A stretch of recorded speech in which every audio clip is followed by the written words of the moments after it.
वृद्ध दाम्पत्याचा संसार उद्ध्वस्त, मनात फक्त एकच विचार, रोजच्या दिवसाप्रमाणे मजुरी करण्याचा. सविस्तर माहिती अशी की बागलाण तालुक्यातील ठेंगोडा गावातील सावकी फाटा येथे वार शनिवारी दुपारी 12:30च्या दरम्यान वादळी वाऱ्याचे झोक्याने भाऊराव फुला वाघ गट नंबर 331 यांच्या शेतातल्या घराचे नुकसान झालंय. सर्व संसार उघड्यावर पडलाय. सुदैवाने घरात कोणी नसल्यामुळे जीवितहानी झाली नाहीये.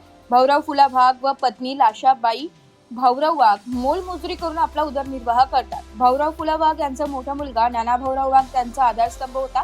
त्याचाही 3 वर्षांपूर्वी आकस्मिक मृत्यू झाला.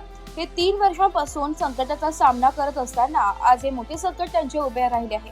आज डोक्यावरचे छताचे नुकसान पाहून भाऊराव फुला वाघ यांचे डोळ्यातील अश्रू अनावर झाले. या घटनेची माहिती कळताच ठेंगोडा गावातील ॲडव्होकेट नंदलाल अहिरे यांनी बागलाण तालुक्यातील तहसीलदार कैलास चावडे यांना घटनेची माहिती सांगितली. तहसीलदार साहेबांनी कोणत्याही क्षणाचा विलंब न लावता घटनास्थळी येऊन पंचनामा केलाय व शासनाकडून राहण्यासाठी बेघर मंजूर करून देऊ असे वृद्ध दाम्पत्यास आश्वासन दिले.